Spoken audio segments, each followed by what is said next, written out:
So you try it tonight. Try it with anything in this world. The unmarried, if you desire to be married, what symbol in the world would imply that you are married?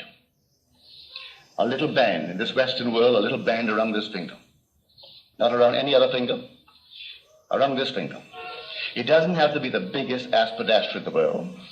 Just a plain little gold ring. If you wore it there, it would imply you're married. Sleep tonight as though you wore one. Don't put your physical thumb on it. Put your imaginary thumb on it and feel it in your imagination. You can do it. Feel a ball. Can you feel it? Then feel a piece of silk. Feel this, one after the other.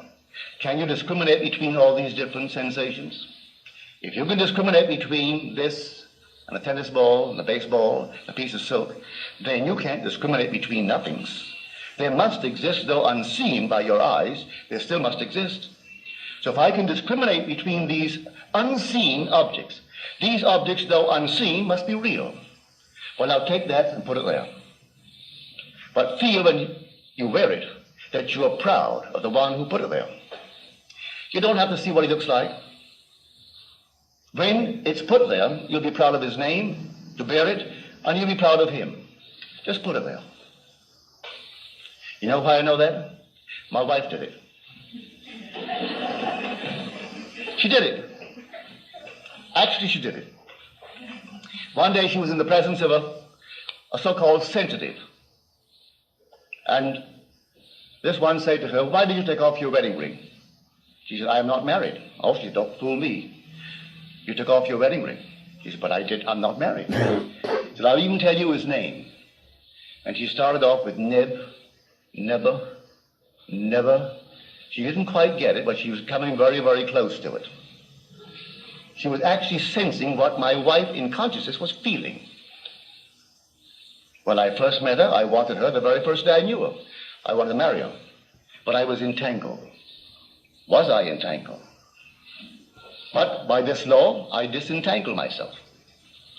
Without hurting anyone, I disengaged myself from all these complexities so that I could actually legitimately say, "Will you marry me?" But in the meanwhile, she was wearing the ring. I hadn't yet put it there, but she allowed me to put it there and slept as though I had put it there.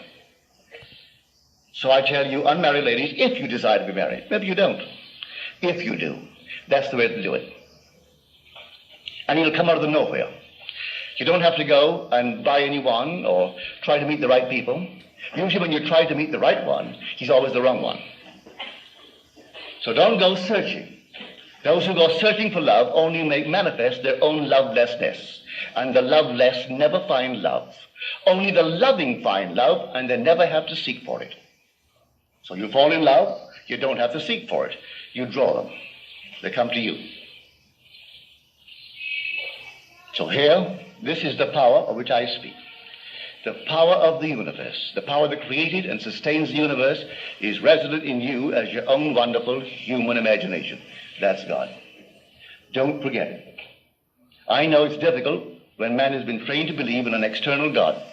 And he goes to church and gets on his knees and he prays to an external God.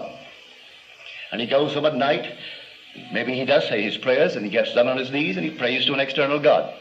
All right, maybe that's a nice thing for someone to do. But I tell you, he isn't out there at all. You won't be criticized for it, but he is within you. Very personal, may I tell you. He is very, very personal. And within you.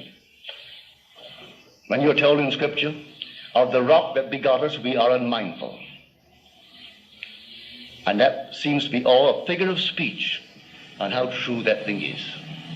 One night, sitting in the silence, rather as an afternoon, I was thinking of nothing in particular, and suddenly before my eyes came this quartz, an enormous quartz.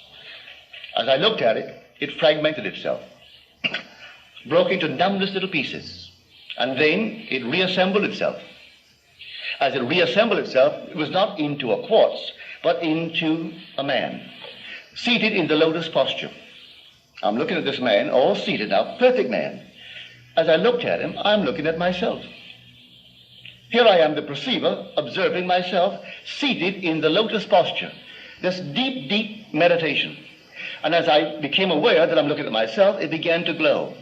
And it glowed and glowed and glowed. When it reached the intensity of luminosity, it exploded. And then I returned to this level.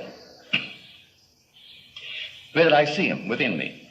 That being is meditating this. This is but a projection of itself in the world.